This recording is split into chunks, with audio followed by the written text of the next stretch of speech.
नमस्कार दोस्तों, मैं अंकुर नयन स्वागत करता हूं आपका हमारे इस चैनल पे। आज मैं एक ज्योग्राफी क्लास 9 लेसन नंबर 3 का डिस्कस करने वाला हूं डिटेल में। इस वीडियो देखने के बाद आपको लेसन नंबर 3 में कोई भी डाउट नहीं रहने वाला हूं। तो चलिए शुरू करते हैं। तो चैप्टर का नेम है ड्रेनेज। जैसा कि आप जान रहे हो, तो ड्रेनेज का मतलब क्या होता है?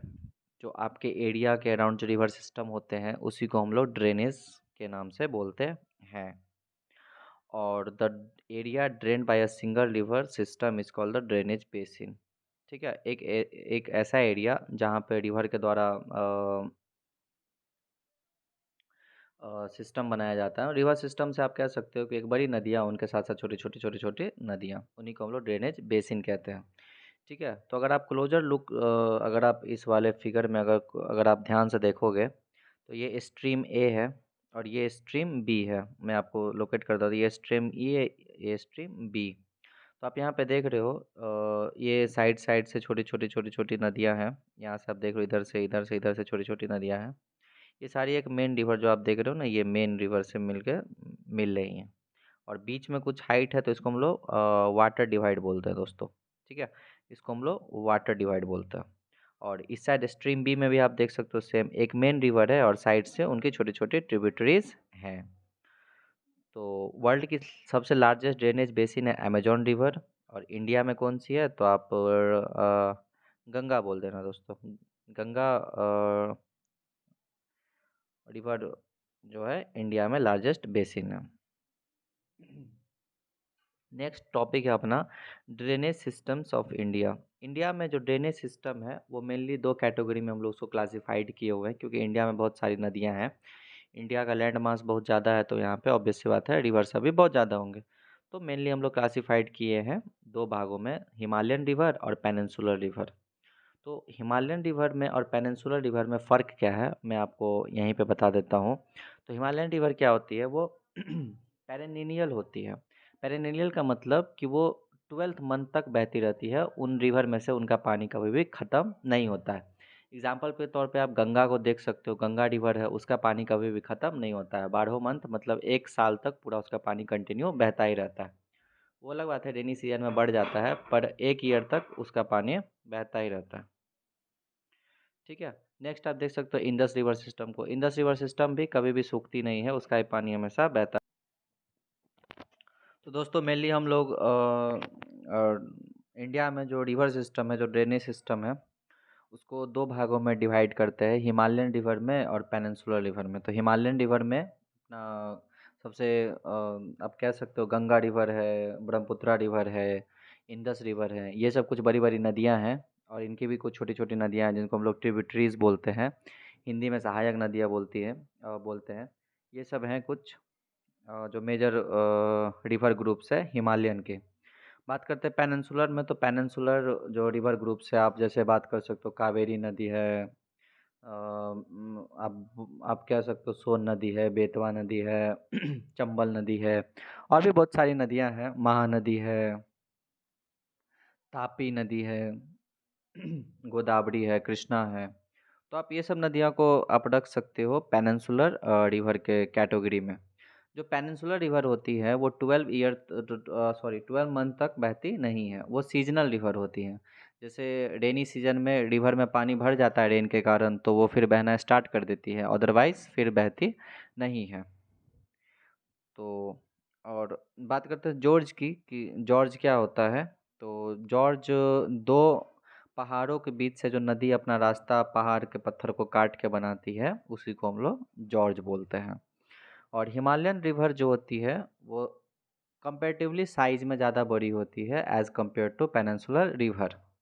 और उनमें वाटर का वॉल्यूम जो होता है वो हिमालयन रिवर में बहुत ज़्यादा होता है। रीज़न है कि रेनी सीजन में तो रेन ही रहता है, बाकी के सीज़न में जो ग्लेशियर से ये मेनली नदियाँ निकलती हैं, जैसे गंगा नदी, और आप कह सकते हो इंडस रिवर और ब्रह्मपुत्रा, ये सब ग्लेशियर्स से निकलती है। तो यही मेन रीज़न है कि इनके जो फिर रेन नहीं होता है तो फिर ग्लेशियर पिघलने लगता है, फिर वहाँ से इनको पानी मिलता है।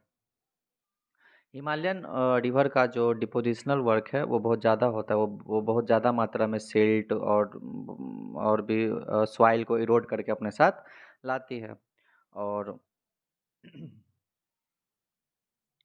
तो उम्मीद करता हूँ आप मेन डिफरेंस समझ गए होंगे हिमालयन रिवर में और पेनिनसुलर रिवर में।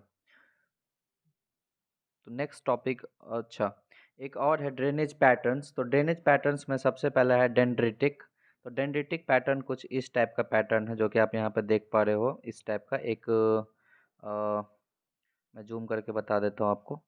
ये एक आप देख रहे हो, ये मेन रिवर है और मेन रिवर से छोटी छोटी छोटी छोटी रिवर सब हैं। ये कुछ जो हमारे ब्रेन में डेंड्रिटिक सेल्स होते हैं जिसको न्यूरॉन बोलते हैं, कुछ वहीं से ऐसा नाम आया है। इसी वजह से इसका नाम है डेंड्रिटिक ड्रेनेज। नेक्स्ट है ट्रेलिस। ट्रेलिस ड्रेनेज में क्या होता है दोस्तों, यहाँ पे आप देख रहे हो एक मेन रिवर है और दूसरी रिवर आके यहाँ पे मिल रही है एग्जैक्ट 90 डिग्री पे। तो इस टाइप के पैटर्न को हम लोग बोलते हैं ट्रेलिस ड्रेनेज। नेक्स्ट है रेक्टेंगुलर ड्रेनेज। आप इसका शेप देख सकते हो, रेक्टेंगुलर टाइप का है, तो इसी से इसका नाम रेक्टेंगुलर ड्रेनेज रखा गया। एक है रेडियल ड्रेनेज, जो मेन हाईलैंड होगा और वहाँ से एक रेडियल शेप में, ये कुछ इस टाइप के शेप में, इस टाइप के शेप में रिवर वगैरह सब आती रहती है। इनको हम लोग बोलते हैं क्या, रेडियल ड्रेनेज। तो यही था ड्रेनेज पैटर्न्स। टोटल 4 टाइप के होते हैं, डेंड्रिटिक, ट्रेलिस, रेक्टेंगुलर और रेडियल। और आप देख सकते हो यहाँ पे रिवर का सोर्स है, यहाँ से पानी आएगा, फिर अपर कोर्स, फिर मिडिल कोर्स, फिर ऑक्सबो लेक। ऑक्सबो लेक कुछ इस टाइप का शेप का होता है, और लोअर कोर्स। यहाँ पे फिर नदियाँ अपने साथ जो मिट्टी लेके आती हैं यहाँ पे डेल्टा बनाती हैं। और यहाँ से अपना रास्ता नदी बदल रही है तो इसको मेंडर बोलते हैं। मेंडर का हिंदी में हम लोग भूल भुलैया बोलते हैं। जो पेनिनसुलर रिवर होती है वो सीजनल होती है, क्योंकि इनका फ्लो जो होता है रेनफॉल पर डिपेंडेंट होता है। वो ड्राई सीजन में सूख जाती हैं या फिर बहुत कम पानी उनमें बचता है। और पेनिनसुलर रिवर उनका लेंथ भी छोटा होता है। और यही सब मेन रीज़न है इन दोनों के बीच में, आप आइडेंटिफाई कर सकते हो। नेक्स्ट है टॉपिक अपना द हिमालयन रिवर। तो हिमालयन रिवर मेनली हम लोग 3 रिवर के बारे में पढ़ेंगे, एक गंगा रिवर, एक इंदस रिवर और एक ब्रह्मपुत्र रिवर। तो हिमालयन रिवर जो है वो Indus, Ganga and Brahmaputra, these rivers are long and are join by the many large important tributaries. इनकी जो ट्रिब्यूटरीज हैं वो भी बहुत बड़ी बड़ी हैं। जैसे आप जमुना नदी की बात कर, यमुना नदी की बात कर सकते हो, ये भी बहुत बड़ी नदी है। और तो ये गंगा के ट्रिब्यूटरीज हैं। और भी आप सोन नदी, अच्छा सोन नदी तो पेनिनसुलर रिवर है, आप बात कर सकते हो इसकी, जैसे कि इंदस रिवर में जो इसकी ट्रिब्यूटरीज है, झेलम, रावी, चेनाब, सतलज, इन सब की। तो ये सब भी बहुत बड़ी बड़ी रिवर हैं जो कि मेन रिवर में आकर अपना पानी डिपॉजिट करते हैं। उसी को हम लोग ट्रिब्यूटरीज बोलते हैं। नेक्स्ट है the Indus river system. Indus river system जो है, इंदस रिवर राइज होता है तिब्बत में, जो कि मानसरोवर लेक है उसी के पास में, और इंडिया में इंटर करता है वो लद्दाख के डिस्ट्रिक्ट्स में जो कि जम्मू कश्मीर में पड़ता है। यहाँ पे बहुत सारा पिक्चर्स वाला सीन है, आप यहाँ पे घूमने वूमने भी लोग जाते हैं। और इसकी ट्रिब्यूटरीज है यहाँ पे जास्कर, नुब्रा, श्योक। इंदस रिवर फ्लो करती है Baltistan, Gilgit, emerges from the mountain at Attock. फिर एटॉक में आके निकलती है क्योंकि उस साइड माउंटेनियस वाला इलाका है। फिर उसके जो ट्रिब्यूटरीज हैं, जो सहायक नदियाँ हैं, जैसे सतलज, बीस, रावी, चेनाब, झेलम, और ये सब मिल जाती है मिठनकोट, पाकिस्तान में एक जगह है, वहाँ पे जाके ये सभी नदियाँ इंडस रिवर में मिल जाती है। Beyond the Indus flow southward. अब इंडस किधर फ्लो करे साउथवर्ड, मैप में मैं आपको दिखाऊंगा। इवेंचुअली रीचिंग द अरेबियन सी, वो फिर अरेबियन सी में चली जाती है जो कि कराची के ईस्ट साइड में है। और इंडस प्लेन जो है वो बहुत जेंटल स्लोप है उसका, बहुत ज़्यादा स्लोप है, तो पानी का फ्लो भी बहुत ज़्यादा रहता है। जितना ज़्यादा स्लोप रहेगा उतना ज़्यादा स्पीड पानी का रहेगा, उतना ज़्यादा वेलोसिटी पानी का रहेगा। आप जितना स्लोप इंक्रीज करोगे पानी का वेलोसिटी उतना ही ज़्यादा बढ़ेगा। नेक्स्ट है इंडस रिवर का जो टोटल लेंथ है वो 2900 किलोमीटर का है। One of the largest river है पूरे वर्ल्ड में, आप कह सकते हो कि बहुत बड़ी नदी है इंडस रिवर। और इंडस रिवर की बात चल रही है तो मैं आपको ट्रीटी बता देता हूँ जो कि इंडिया पाकिस्तान के बीच में हुआ था। कि इंडस का जो मेन, देखिए, ओरिजिनेट होता है चाइना से, जो कि अभी तिब्बत से, बट अभी तिब्बत जो है चाइना का ही पार्ट है, तो हम लोग कह सकते हैं ओरिजिनेट होता है चाइना से। और चाइना से आके इंडिया में आता है, और इंडिया से फिर पाकिस्तान में चला जाता है। तो मेनली जो रिवर का सारा लेंथ है ना वो पाकिस्तान में ही है। तो इसी वजह से 80% जो उस रिवर का वाटर है वो इंडिया यूज़ करती है, और 20% वाटर इंडिया यूज़ करती है, और 80% वाटर पाकिस्तान यूज़ करती है इसके। तो ये इंडस वाटर ट्रीटी के नाम से इसको हम लोग जानते हैं, जो कि 1960 में हुआ था। और इसमें 80% जो पानी है वो पाकिस्तान यूज़ करेगा। और जो 20% पानी है उससे मेनली 3 स्टेट हैं जो जिसमें इरिगेशन होता है इसके हेल्प से। आप कह सकते हो पंजाब है, थोड़ा बहुत राजस्थान, आधा पार्ट कह सकते हो राजस्थान का, और फिर अपना हरियाणा। ठीक है, ये सब मेनली स्टेट्स हैं जो कि इस रिवर से इरिगेट होते हैं। तो आप यहाँ से देख सकते हो, मैं मेनली अभी इंडस रिवर के बारे में आपको मैप पे शो करके बता देता हूँ। तो इंडस रिवर के बारे में आप देख सकते हो।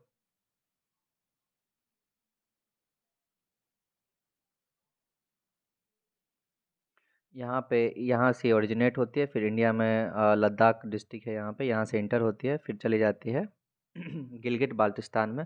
फिर साउथवर्ड इसका मूवमेंट होता है, फिर यहाँ पे आती है, फिर इसके जो सहायक नदियाँ जैसे झेलम, चिनाब, रावी, सतलज, मिठनकोट यहीं पे है पाकिस्तान का जगह, फिर यहाँ पे मिल जाती है साथ में, और फिर सभी अपना पानी अरेबियन सी में डिपॉजिट कर देते हैं। ठीक है, यहाँ पे लार्ज वॉल्यूम ऑफ वाटर जो कि अरेबियन सी में डिपॉजिट हो जाता है। उम्मीद करता हूँ आपको इंडस रिवर सिस्टम समझ में आया होगा। तो नेक्स्ट रिवर सिस्टम है अपना, अ, ये सब मैं बता चुका हूँ आपको 1960 वाला। नेक्स्ट है the Ganga river system. Ganga river system, तो गंगा रिवर सिस्टम जो कि हेड वाटर है गंगा का, उसको हम लोग भागीरथी बोलते हैं, और which is fed by the Gangotri glacier. ये गंगोत्री ग्लेशियर से निकलती है और अलकनंदा में ज्वाइन करके देवप्रयाग इन उत्तराखंड और हरिद्वार में फिर गंगा इमर्ज करती है, क्योंकि उससे पहले वाला जो क्षेत्र होता है ना वो तराई रीजन होता है जहाँ पे वाटर डिसअपियर हो जाते हैं, क्योंकि बड़े बड़े माउंटेन होते हैं, तो उस माउंटेन के बीच में वाटर फिर उसका फ्लो छिप जाता है, फिर जैसे ही प्लेन आता है फिर वाटर बहते हुए दिखाई देने लगता है हम लोगों को। तो जैसे कि हरिद्वार है वहाँ पे गंगा फिर से इमरजेंस होती है, क्योंकि वहाँ से प्लेन अपना स्टार्ट हो जाता है। मैंने लेसन 2 में आपको बता दिया है कि नॉर्दर्न प्लेन के बारे में डिटेल बताया हुआ है। तो आपको अगर नॉर्दर्न प्लेन के बारे में पढ़ना हो तो आप मेरे ज्योग्राफी के प्लेलिस्ट में लेसन नंबर 2 देख सकते हो। और जो गंगा है वो बहुत सारी ट्रिब्यूटरीज के साथ ज्वाइन होती है हिमालय की, और भी बहुत सारी नदियाँ हैं। और जो एक मेजर रिवर है उसको हम लोग यमुना बोलते हैं, घाघरा, गंडक, कोसी।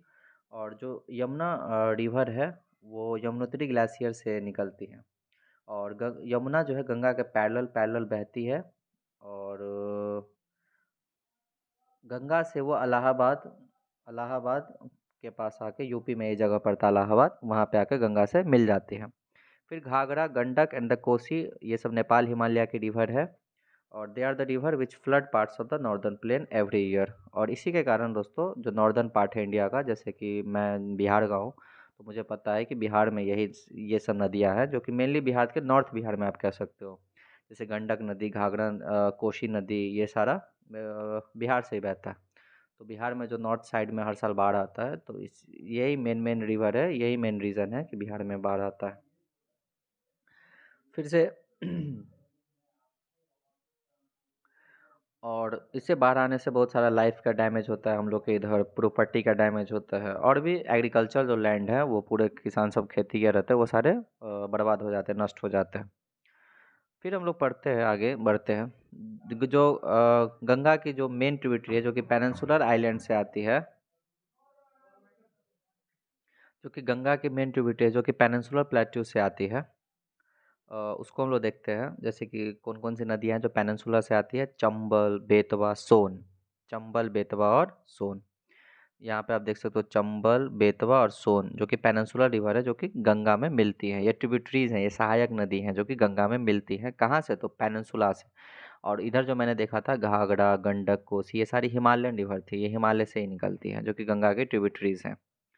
ठीक है, these rise from the semi arid areas, ये सेमी एरिड एरिया से निकलती हैं ये रिवर। पैनल आप प्लेट्यू से बोल सकते हो। इन लोग का शॉर्टर कोर्सेस है, मतलब लेंथ बहुत छोटा हुआ है और बहुत ज़्यादा वाटर इनमें नहीं रहता है। ठीक है, अभी मैं आपको मैप में भी बताऊंगा कि ये कहाँ पे है, सारा कुछ मैं आपको मैप पे अभी डिटेल से बताने वाला हूँ।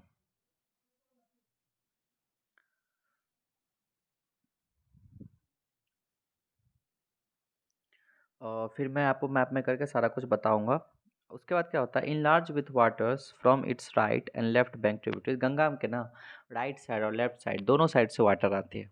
ठीक है, उसके बाद गंगा ईस्टवर्ड फ्लो करने लगती है फरक्का तक, जो कि वेस्ट बंगाल में पड़ता है। ये नॉर्दर्न मोस्ट पॉइंट है गंगा का, गंगा डेल्टा यहाँ पे बनाती है, फरक्का जगह है।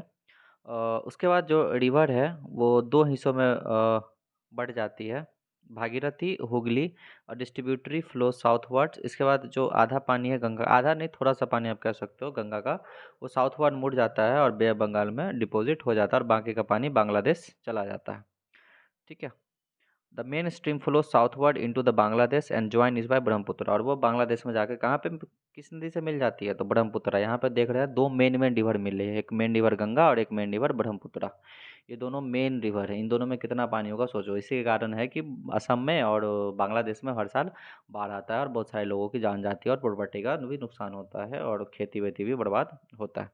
मेन रीज़न असम में बाढ़ का और बांग्लादेश में बाढ़ का यही मेन दो रिवर जो हैं गंगा और ब्रह्मपुत्र का मिलना ही है। जब ये लोग अपने चैनल से ओवरफ्लो करने लगती हैं तब फ्लड प्रोन एरिया में बाढ़ आ जाती है, जो एरिया थोड़ा नीचा है। उसके बाद the Brahmaputra further down stream it is known as the मेघना। अब ब्रह्मपुत्र जो गंगा मिलती है उस जगह को मेघना बोलते हैं। द माइटी रिवर, इसके बाद रिवर के पास बहुत सारा पानी हो जाता है गंगा और ब्रह्मपुत्र का, फिर बे ऑफ बंगाल में अपना पानी को डिपॉजिट कर देती है, जहाँ पे ये दोनों रिवर के हेल्प से एक डेल्टा बनता है जिसको हम लोग सुंदरबन डेल्टा बोलते हैं। और सुंदरबन डेल्टा जो है वो सुंदरी ट्री है, उस सुंदरबन डेल्टा में, उसी के नाम पे इसको सुंदरबन डेल्टा रखा गया है। ये वर्ल्ड का लार्जेस्ट और फास्टेस्ट ग्रोइंग डेल्टा है। सुंदरबन डेल्टा वर्ल्ड का लार्जेस्ट और फास्टेस्ट ग्रोइंग डेल्टा है। और यहाँ पे रॉयल बंगाल टाइगर रहते हैं, जो कि इंडिया के भी नेशनल एनिमल हैं। और गंगा का जो लेंथ है 2500 किलोमीटर का है। और ये फिगर आपको देखने के लिए बोला 3.4 फिगर कुछ यहाँ पे है। और ये फिगर से आप बता सकते हो कि गंगा नदी का कौन सा पैटर्न आपको देखने को मिल रहा है। तो ये आप कमेंट बॉक्स में प्लीज़ बताना कि गंगा नदी का कौन सा पैटर्न है। और गंगा रिवर जो अम्बाला के पास वाटर डिवाइड है, जो कि इंदस से और गंगा मेनली डिवीज़न हो जाता है। इंदस रिवर उधर चले जाते हैं साउथ वेस्ट, इधर ये ईस्ट की तरफ गंगा रिवर मुड़ जाती है। यहाँ पे वाटर डिवाइड है अम्बाला के पास। ठीक है। और अम्बाला से सुंदरबन जाने के लिए इसको 1800 किलोमीटर का डिस्टेंस तय करना पड़ता है। देखिए, तो मैंने पहले बोला था कि हिमालयन रिवर जो है वो बहुत सारा लॉन्ग डिस्टेंसेस कवर करती है। और फिर जो स्लोप है वो 300 मीटर्स का है, तो रिवर का स्पीड आप कह सकते हो उतना ज़्यादा भी नहीं रहता बट कम भी नहीं रहता है। ठीक है। अगर आप जाओ 1 मीटर, अगर आपका 1 मीटर का फॉल होगा हर 6 किलोमीटर पे, तो हर 6 किलोमीटर का आप डिस्टेंस कवर करोगे तो 1 मीटर नीचे जाते जाओगे। नेक्स्ट रिवर है, तो गंगा रिवर सिस्टम यही था, उम्मीद करता हूँ आपको समझ में आया होगा। नेक्स्ट रिवर के बारे में हम लोग पढ़ेंगे जो कि है ब्रह्मपुत्र रिवर सिस्टम। अब ब्रह्मपुत्र रिवर सिस्टम है वो तिब्बत के ईस्ट जो कि मानसरोवर लेक है उससे बहुत क्लोज से राइज होती है। ठीक है। Indus and the Sutlej, Sutlej और इंदस के ये भी बहुत क्लोज है। और ये इंदस रिवर से भी बड़ी नदी है, जो कि इसका मोस्ट पार्ट जो है, इसका जो बहुत सारा लेंथ जो है वो इंडिया के आउटसाइड ही है। वो तिब्बत, वो जो माउंटेन है ना हिमालयन माउंटेन, उसके पैरेलल पैरेलल ये बहती रहती है।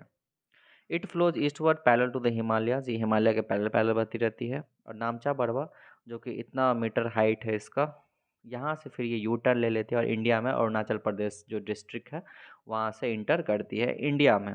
यहाँ पे जॉर्ज बनाती है। जॉर्ज मैंने पहले ही बता दिया कि ये नदी के द्वारा जो पहाड़ होते हैं उनके पत्थरों को कट करके रास्ता निकाला जाता है। नदी अपना रास्ता खुद से ही निकाल लेती है। और इस जॉर्ज को हम लोग बोलते हैं दिहांग। और फिर आगे चल के ये दिमांग से और लोहित से और बहुत सारे जो इनके जो ट्रिब्यूटरीज हैं इनसे मिल जाती है असम में। और ब्रह्मपुत्रा को हम लोग सैंगपो बोलते हैं तिब्बत में और जमुना बोलते हैं बांग्लादेश में। ठीक है। ब्रह्मपुत्रा नदी को जमुना बोला जाता है बांग्लादेश में और सैंगपो बोला जाता है तिब्बत में। इन तिब्बत द रिवर कैरीज, देखिए तिब्बत में क्या है वो सूखा हुआ एरिया है, तो यहाँ पे जो रिवर के द्वारा है बहुत कम मात्रा में पानी कैरी किया जाता है। बट जैसे ही रिवर आगे जाती है वो हाईली रेनफॉल वाले इलाके में इंटर करती है, जैसे असम में, मेघालय है, वहाँ पे बहुत सारा बारिश होती है। तो फिर रिवर में बहुत सारा वाटर आ जाता है। और आपको पता ही है कि गंगा से भी इसका मिलन होता है बांग्लादेश में, जिसको मेघना बोलते हैं। तो फिर इस रिवर में बहुत सारा वाटर आ जाता है। तो पढ़ते हैं इसको। In Tibet small volume of water and less as it cool and dry area. In India it passes through the region of high rainfall, here the river carries a large volume of water. ठीक है। India में बहुत सारा जहाँ पर ज़्यादा बारिश होता है ना, वहीं से ये रिवर निकलती है, यहीं से इसका रास्ता है। और बहुत सारा अमाउंट में सिल्ट भी होता है उसके पास। The Brahmaputra has braided channel its entire length Assam from the many riverine island. और ब्रह्मपुत्रा के द्वारा ही वर्ल्ड में सबसे बड़ा रिवराइन आइलैंड बनाया गया है, जो कि मैंने लेसन 2 में आपको बताया हुआ हूँ। उम्मीद करता हूँ आपको उसका नेम याद होगा। अगर नहीं है तो सुन लीजिए, मजूली आइलैंड है, जो कि वर्ल्ड का सबसे बड़ा रिवराइन आइलैंड है, जो कि रिवर के द्वारा बनाया गया आइलैंड है, उसी को रिवराइन आइलैंड बोलते हैं। द ब्रह्मपुत्रा है जो ब्रेडेड चैनल, ठीक है, तो आपको रिमेंबर है। अच्छा, every year during the rainy season the river overflows it's banks. ये मैंने पहले ही बता दिया कि हर साल जो है रिवर अपने पानी के कैपेसिटी से ज़्यादा ओवरफ्लो हो जाती है, और इससे बहुत सारा डेवास्टेशन होता है असम में और बांग्लादेश में। और unlike north Indian river the Brahmaputra is marked by the huge deposits. Brahmaputra के द्वारा बहुत सारा डिपॉजिट लाया जाता है। और द रिवर ऑल्सो शिफ्ट इस चैनल फ्रिक्वेंटली। नदी अपना रास्ता भी बदलती रहती है। तो अगले वीडियो में हम लोग डिस्कस करने वाले हैं डिटेल में पेनिनसुलर रिवर के बारे में। पेनिनसुलर रिवर के बारे में उम्मीद करता हूँ आपको ये पार्ट 1 इस वीडियो का है समझ में आया होगा। अगर पार्ट 1 आपको जल्दी से जल्दी चाहिए तो प्लीज़ कमेंट बॉक्स में बताइए कि सर प्लीज़ पार्ट 1 जल्दी बनाइए। तो पार्ट 2 जल्दी बनाए तो मैं पार्ट 2 जल्दी बनाऊँगा। उम्मीद करता हूँ आपको वीडियो समझ में आया होगा। धन्यवाद।